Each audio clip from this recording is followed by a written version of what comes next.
When it comes to U.S. foreign policy, Americans must sometimes feel like Goldilocks in the Three Bears house. The porridge that was President George W. Bush's freedom agenda, promising democracy for everyone from Karachi to Casablanca, was too hot. The mush constituting President Barack Obama's foreign policy, deeply ambivalent about the uses of U.S. power, is too cold. How can the U.S. enforce basic global norms of decency, deter enemies, and reassure friends without losing sight of our national interests? There is a proven model that has nothing to do with foreign policy. It has to do with policing our toughest inner cities.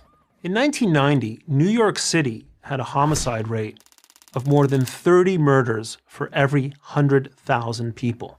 By 2012, it had fallen to a rate of 5 per 100,000.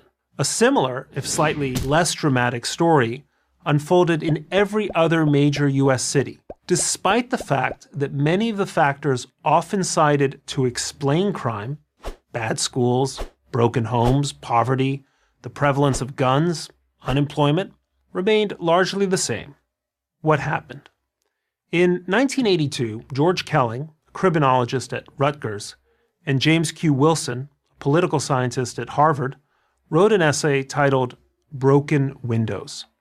It had long been known that if one broken window wasn't replaced, it wouldn't be long before all the other windows were broken too. Why?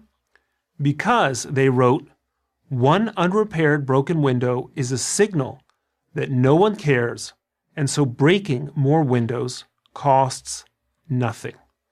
Municipalities that adopted policing techniques based on the broken windows theory, the strict enforcement of laws against petty crimes and policing by foot patrols, registered sharp drops in crime and major improvements in people's quality of life.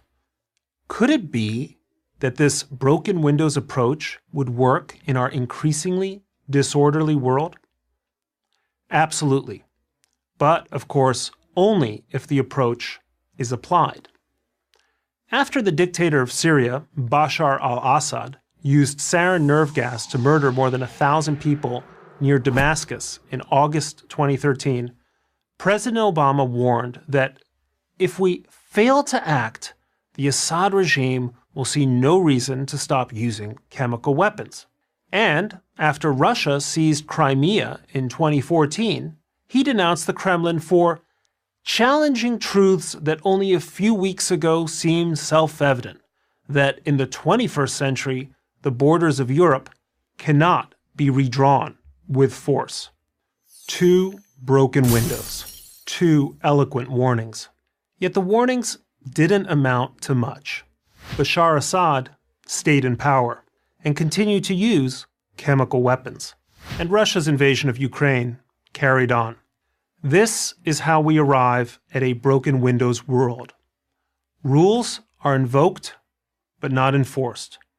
And when rules aren't enforced, more rules will be broken. One window breaks, then others. How do we arrest the slide into a world of international disorder? As I write in my book, America in Retreat, we do it by invoking a broken windows foreign policy that sharply punishes violations of basic geopolitical norms, such as the use of chemical weapons, by swiftly and precisely targeting the perpetrators of those attacks. The emphasis should be on short, mission-specific punitive police actions, not on open-ended occupations with the goal of redeeming broken societies, as was tried in Iraq. A broken windows foreign policy doesn't try to run every bad guy out of town, nor does it demand that the U.S. put out every geopolitical fire. But it does prevent big fires, and it does punish the worst dictators.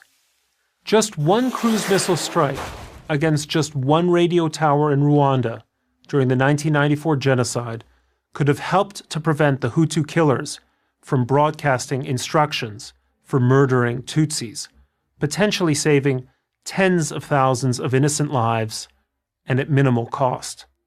Similarly, at a minimal cost to America, US-led bomb strikes by NATO were decisive in lifting the siege of Sarajevo in 1995, turning the tide of war in the former Yugoslavia against Serbian dictator Slobodan Milosevic. Perhaps it is time for a strategy that enshrines the principle that preventing tragedy should enjoy greater moral legitimacy than reacting to it. I'm Brett Stevens. To subscribe to our YouTube channel, click here. To help keep our videos free, donate here.